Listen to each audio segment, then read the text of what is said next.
everybody, how you doing today? It is a new day, it's a fresh day. I hope you're up, shaking, and baking. I always say that all my guests on the Portfolio podcast are fascinating people. And I tell you what, all the women that I've interviewed on my podcast, all those episodes go viral.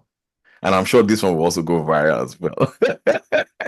I have with me Madam Candice, Chairman, CEO, Chief Executive Officer of Blue Dutch Property. I like the name of your business, madam. I like it.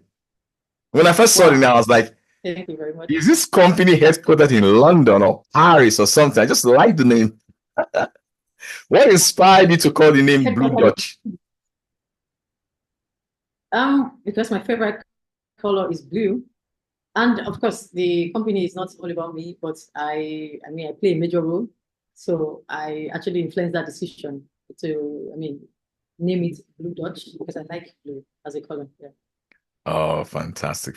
So what inspired you to come into the real estate industry? I mean, this is an industry that is dominated by men, a lot of men in the industry. And every time I see a woman in the industry, I always ask them a question. What inspired you to say, you know what? I'm going to play with the big boys, man. What inspired you, Candice? Okay, so actually, right from my childhood, I've always had this flair for designs, construction. I always find myself trying to redesign, trying to paint my room again, trying to do one thing or the other. So I didn't really know I had the real estate thing in me. And then by some time after my youth service, when I came located to Lagos, I ventured into real estate by accident. Actually, because I started people go to check their property, relatives call and say, okay, go ahead and check this land. I want to buy. I'll just go there, check. I didn't even know they pay agency fee or all that. I just did it for free. I'll tell them, okay, the land is fine or whatever it is. And at some point, I started seeing things happen. The land will go for someone probably then, maybe 800,000 naira. Suddenly, it's like 5 million, 6 million then. I'm like, okay, this is a good business now. So somehow we decided to go fully into agency. I was a realtor for a couple of years. And then at some point, myself and a group of friends, a group of people decided to go into partnership and develop our own brand. So that's just the summary of our real estate venture. Fantastic. There's a report that came out that said that only 20% of Nigerians or even 18% of Nigerians own their own property. What is Blue Dutch doing about this to ensure that more people own property? Because one of the signs of prosperity in a nation will be a lot more people own property. I understand in the UK it's about 40%, 50% of people. I don't know. About 30%, but a good percentage of people own their property in the UK, but it's not like that in Nigeria. What is Blue Dutch and Candice doing about that?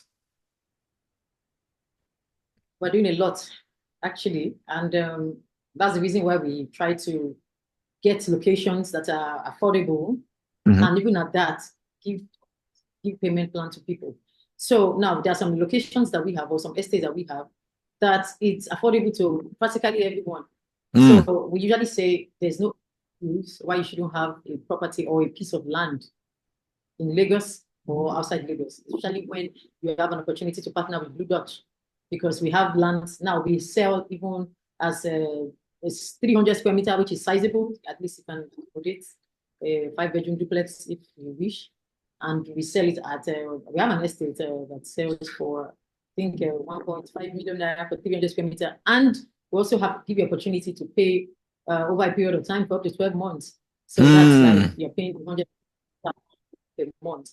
So we are actually playing our own part, playing our own role in ensuring every Nigerian has his own piece of land by selling affordable lands and giving them, ample time in terms of payment plan to pay for these lands. Oh, very interesting. I understand that you have a new project out now, and that people can take advantage of as we even end the year. Some people usually like to buy property at the end of the year. Can you talk to us about that, your new project that you have now, and how can people take advantage of it? I'm going to put a link on the show notes for those for people to read about the project in details and then take advantage of it. But talk to us about that. Yes, I'll do projects. I'm so passionate about that Look at project. the way you just lighted up. You came alive. I like that. Yeah. So whenever the mention of Chase Garden, I'm alive. Hmm. Even if I come alive. It's a beautiful, beautiful project. Now, the fascinating thing about that project is the location. Like every time I go to Chase Garden, I'm always excited because I know and I see, and everyone, sees the potential in that estate. First of all, the location is actually located off few meters away from the Omu Ijebu-Ode road.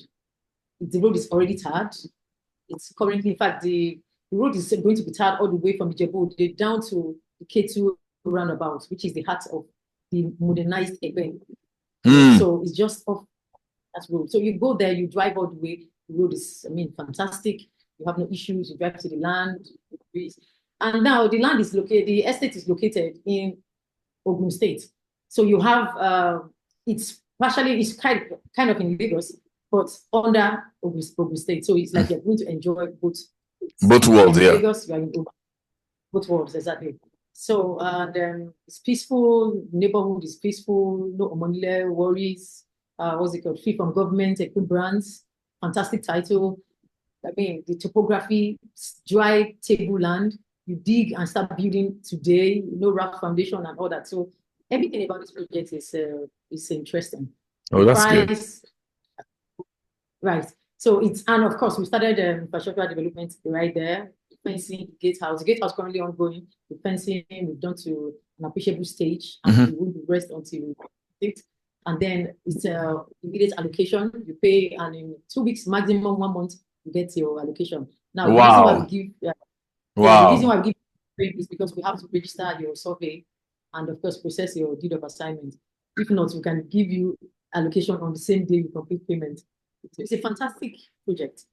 Good thing, it's just located few meters away from the major developments that are coming up in Epe. There's a Lagos State Food Logistics Hub. I saw a tweet today, tweeted by the Lagos State government. I think he had a visit, he paid a visit to the logistics hub, I think yesterday. Mhm. And he tweeted and it's like, this is going to be a massive project. Work is currently ongoing. When you go there, you see for yourself. So Chase Garden is less than 10 minutes drive from Lagos State Food Logistics Hub. It's going to Wow. be it's going to be the biggest food storage we have in probably the south, what's it called, the west, or even the southwest, or even Nigeria. It's going to be massive. It's going to accommodate over 5,000 farmers, food storage, distribute food all around Lagos and even to the west and other areas. And of course, we have the Lagos State Food City, $100 million project that was already flagged up by the Lagos State government last year. So these are just a few meters away from Chase Garden. So when you go there, you see the excitement, you see the road construction going or ongoing, you see Lagos State putting infrastructures in place. You would be convinced and excited to key into the project. Very good. So the Very only good. people that would not are those that haven't visited. So I would like to advise, encourage and invite people to come on a tour to Chase Garden. How And how of course, how did they do that? Do you guys book inspections? Is there a calendar? Is there a link, or people can just go there by themselves? How does that work? okay, yes. So you could If somebody actually listens to this contact us. episode and said, "Okay, I want to come on see the place by myself before I make a purchase," what's the process? Oh, it's easy. You could either book an inspection from our website, what's it called, or you send a message on our WhatsApp platform, or you give us a direct call, you book an inspection, or you come to our office on Thursday morning. We usually have every Thursday, what's it called, inspection. So we'll take you to whatever location you want to inspect. We have other estates as well. So we'll take you to any estate you want to inspect. So it's so easy to Great, great, fantastic, great. What are some of the challenges of owning properties in Nigeria? What are some of the challenges? Sometimes it's money, sometimes it's a payment plan, sometimes it's that some of the lands have too much water, sometimes it's government wahala. What are some of the challenges? I mean, you are a developer, just tell us the challenge. These are the problems. And then also tell us how can somebody overcome some of those challenges? Because even me as a landlord, I know the challenges I faced. I know. Yeah. Okay, so like you said, we are developers. So looking at it from the angle of being a developer is different from that of a client. Mhm. So are you talking about what challenges face or what challenges What developers challenges face? do clients face? Because it's the clients that will listen to this podcast, not even developers are clients too. But what are those challenges? Because sometimes developer will tell you this project will be finished on so and so time. Not available. They'll tell you there are fence seats. You go there, there's no fence. They'll tell you get your deed of assignment in 2 weeks, in 3 weeks. You wait till you lose weight. Those are challenges. So Great. yeah, They'll tell you will get your key in 1 month. You wait till 8 months, no key. How do you overcome those challenges? Okay, so if I was to advise clients out there, before venturing into real estate, first of all, you have to probably seek advisory services from reputable people. Either you get a reputable lawyer, an agent, an agency, or a firm, a company. So now for Blue Dot, we also offer advisory services where we advise people. So we do not just develop or sell properties, we also advise. So the fact that you're not even purchasing from us doesn't mean you can't call us and for advisory services. We'll give it to you for free. You understand? So that's what we do.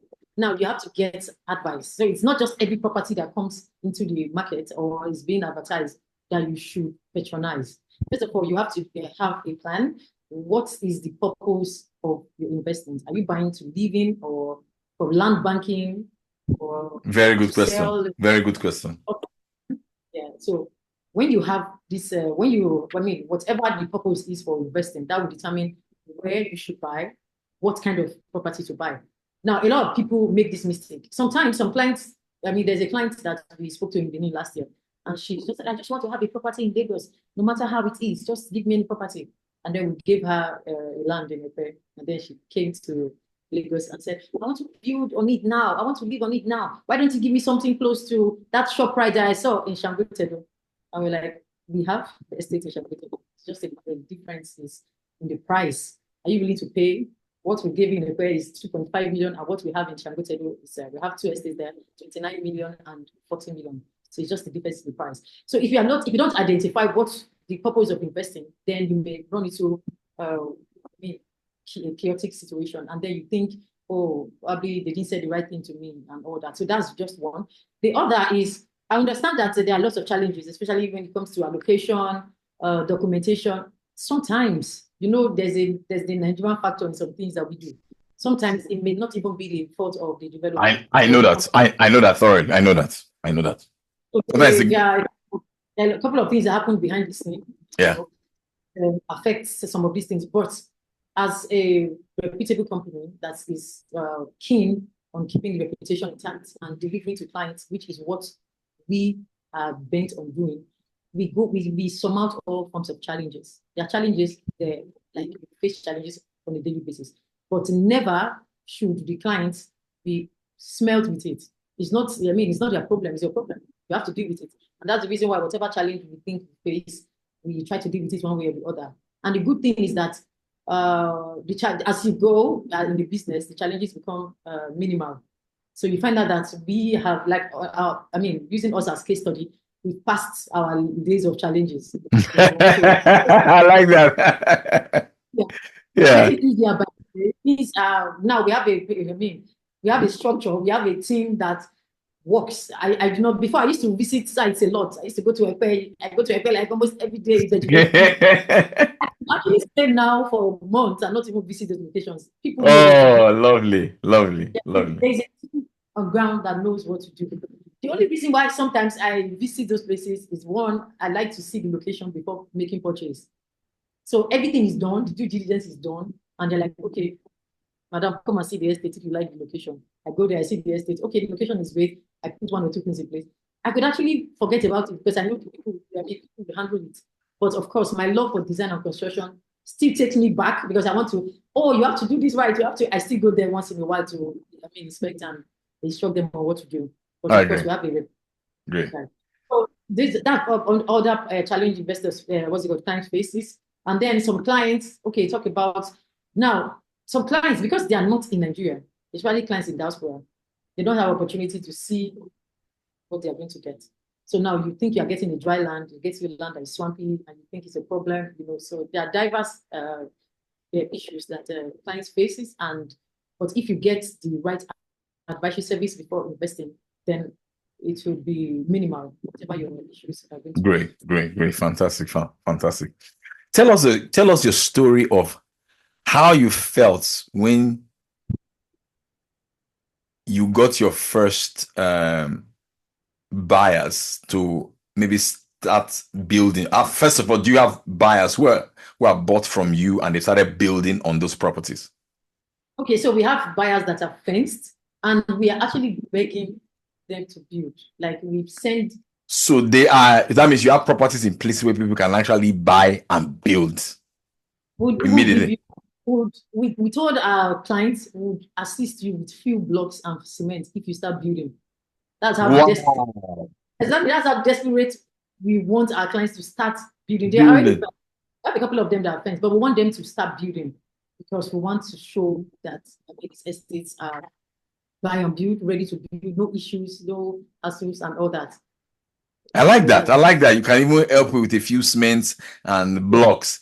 Just to, I've never heard that before. Wow. We told them, it's amazing. And blocks, start building immediately. We send our clients would attest to this. We send correspondence from time to time, like once every quarter. It's ready, come and start your project. You understand? So those have gotten the allocation. In fact, 98% of our clients have gotten allocation already. They have completed payment. 98%. The real estate industry in Nigeria is divided into two parts in terms of the selling structure. There is the independent realtors who are not your staff, but they sell for you. You give them a commission. And then there is the in-house salespeople who are your staff, and you pay them a salary. So first of all, I want to ask you a question. Which of the models does Blue Dutch use? Do you use the independent and the in-house, or you have a hybrid of both? If you also do the independent, in what way can somebody watching us right now say, you know what, let me sell real estate as a side hustle? How can they benefit from Blue Dutch wealth and riches? Yeah, okay, so we do a hybrid of both. We have independent and in-house marketers, sales team. Yeah, for those that are going to, especially for those that are working realtors. So all you need to do is give us a call or contact us. We will put you through to the modalities. It's very easy. We try to make it easy for those, especially that are working. Now we give you free trainings, give you training materials to help you, because it's not just about being a marketer. If you not know your honors and know the in-depth of real estate, it may be difficult for you to convince clients. Clients they ask you all sort of questions. And the good thing about real estate is that the knowledge is out there. Sometimes these clients know so much. They know, a lot of people know so much about real estate. They do. So when they're talking to you, you have to prove to them that, of course, you know what you're talking about as well. What you are selling. So a lot of realtors do not have that knowledge. They are not patient enough to grasp as much knowledge as possible. For those that are trained personally, I used to train a lot of realtors, but now not that much. I tell you're very busy now. Exactly. The first 3 months, forget about. You can maybe go out, try to harness your skills and try to but forget about selling. Get as much knowledge so you don't end up embarrassing yourself. Oh my God, I like that. Possible. Because you could lose a client due to, poor knowledge of what you are advertising. And that's right. We hardly ever get them back. It's always first impression matters. Oh yeah. So what I do is the first 5 minutes I have to speak to the client, it's very important and pivotal. You have to answer questions write questions, tell them the right information, get their mind at rest that they are going for the right property. And then you get their attention. They want to talk to you more. But the first 5 minutes, if you do not deliver, then they may tell you, okay, I'll call you back. And you will never get them again. Even those that are your friends, your relatives, they will not. There's no sentiment in real estate. People don't buy out of sentiment. They buy because they may dash you. Sometimes people just say they dash them money. You go for inspection, they dash you money, but they don't buy. Probably they're not convinced. So you have to convince your clients and sell yourself, sell your product very well. That's the reason why we offer free training for realtors. And then our office is open. We have a business development executive that is on hand 24 hours, not 24 hours, but I mean during working hours to attend to your The questions. needs. Yeah. So we have realtors come to our office, when we work on the system, they ask her questions. She keeps giving them Informing them. Very good. Very good. So that's So what we do for this is your current project, this is your current baby that makes you happy and excited, right? What is the price range? Is it 500 square meter, 300 square meter? How much is it? Okay, so we have 300, 500 square meter, and 600 square meter for commercial. And then 300 square meter, 1.5, 500, 2.5, and then commercial 600 square meter, 3 million naira. Great. So Is great? Is it a project that somebody can buy and build immediately? Because that's something that my audience would like to hear. Immediately. The topography is great. It's dry, it's stable land, its community is peaceful, the road is accessible. Immediately you can start building. Immediately. All right. So before I let you go, man, in your own opinion, you have worked with successful realtors, successful sales people in real estate industry, and those who are struggling or who are not successful. Right. What is the difference between those who are making sales for you and those who are not making sales? What is the mindset difference that you have observed? You looked at them and said, no wonder this person they sell. No wonder this one they struggle. What's the mindset? There's so many factors. The first one is the mindset. You got it the mindset. You have to be positive and believe. Give me an example of one that you know that this person brought a lot of sales for you. You don't need to call their name. Say, I observed that this and this and this specific, so that somebody can replicate that in their own sales. Yeah. Okay. Let's just go straight to the point. Adverts, do a lot of adverts. You go to site, go to location, and shoot your personalized videos. Put the content out there for people to see. They will definitely call you. That's one. Then two, contacts. People you know, your friends, your relatives, your church members, the people you meet on a daily. You should advertise your business wherever you go. Don't even go far. Madam Candice, don't even go far. Don't even go far. Let me give you an example. I am coaching a company, right? I started working with that company since January. One of the sales we have done $42 million in sales, first quarter. So I coached one of them this morning. And she has done $6 million in sales. Then I asked her what happened. She said, Coach, one of our sessions, you were talking to us about networking. And she said she went to church. They were doing something in our church. She met a guy that ordinarily she would not have met. But she said, okay, Coach, so we should be talking to people now. She spoke to this guy in church, followed up on LinkedIn. She has done $7 million this year. $6 million came from this man's business. Wow. Just one contact. And what they're saying is right. Many people go to church. They don't even talk to their church members. Yes, just you walk in and walk out. They carry their Bible and just leave. So talk to us about that. Yeah, so I was not encouraging you to turn the church into a marketplace anyway, but it's after service. You can do it in the systematic. It's after church. Find groups in your church for sales, as it's called, and make friends. I mean, you have to be close. You have to make friends, especially if you're a marketer. If you're in the business of marketing, then you have to make friends. Go out, buy with people, advertise your products. And the most important people shy away from this. People do not say this. And that's what has worked for me. Because personally, I am not a very outgoing person. Like I don't really? I do now. But I didn't used to when I was a marketer. Great. I was just more of an indoor introvert and all. What worked for me was referrals. That's perfect. You serve one client right, it's going to get you 3 others. A lot of people they have a deal with a client and it ends there. It ends there. You see that you don't service the client properly, you are rude to him, you sell fake products to him, or you do not follow up. You have to do after sales service as well. Upon completion of the the deal, you have to sometimes you just say hello to your clients, make them feel comfortable. I have a lot of clients that send me on errands. Sometimes they've not even purchased from me that when I was a realtor, and even now as well. They said, you're in Lagos. Okay, there's this issue I have. I don't know. Do you know anybody? I'll do it for you. And are you serious? I'll do it for you. When you do that for the client or the person, you are almost, buying your way into his, Hearts, what's yeah, it yeah, called? yeah, you're right. At the point you think, this person has really tried for me, or will I just leave her like that? Okay, let me patronize. So that works as well. You have to take care of your clients so you can get referrals from them. So that's my own personal experience. This is very That's what, powerful. It's very powerful. I want to ask you one more question. And I don't know whether you believe that, but I have a saying that sales is spiritual. And she has changed her face. This guy wants to talk about I believe that sales is spiritual, Candice. And I don't know about other people.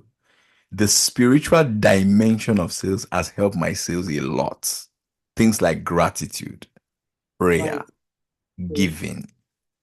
I don't think, and you won't find the spiritual principles of sales in a book written by an American. I'm sharing from my lived experience the power of affirmations, prayer. Do you concur to this concept that this thing called sales is spiritual and also tactical? Well, I think I'm indifferent because for me, my belief is everybody's grace is totally different. Mm. There's no conclusive statement. I never conclude on anything. For me, like I said, all of me is fair. Now, I'm spiritual. I believe in God and all that. But I don't, for me, I'm more of hard work, dedication, pays than spiritual. Because if I think spiritual, then I'm going to spend a lot of time praying, fasting, doing giving, doing all. No, I mean a combination of both, not just Okay, that. okay, It's yes. a cocktail of both, like an Yes, ingredient. yes. It works. It works. It works. But the reason why it works, but some people do not pray at all. Some people are I know some people are very stingy. They do not give at all, but they are very successful in sales. So that's the reason why I really do not want to generalize. I think everybody has his I like that. story and I like everybody has that. a story. Right. So I like that's that. why. I like that. This has been a fascinating conversation, Madam Candice. I'm calling you Madam Candice because I have a client in their company. Any top seller, they call them Madam this, Madam that. It's one of the biggest real estate companies in Nigeria. so, I know it's him. Anyway. yeah, so that's why I've been calling you that. Again, those of you who were interested in Chase, I'm going to put the link in the show notes. Click on that link, get in touch with Blue Dutch, send them a DM, and then book a site inspection. Check out the property. If you're interested in it, then make a purchase. Start your property journey and climb the property ladder. There's something about being a landlord. It's a very, very good feeling. Trust me. It is a good, good feeling. Take it from someone who has that feeling a lot of times. It's a great feeling. Yeah. Thank you, Madam Candice, for coming. Don't leave the live yet. We'll just a little bit when I stop the recording. Oh, okay, that's fine then.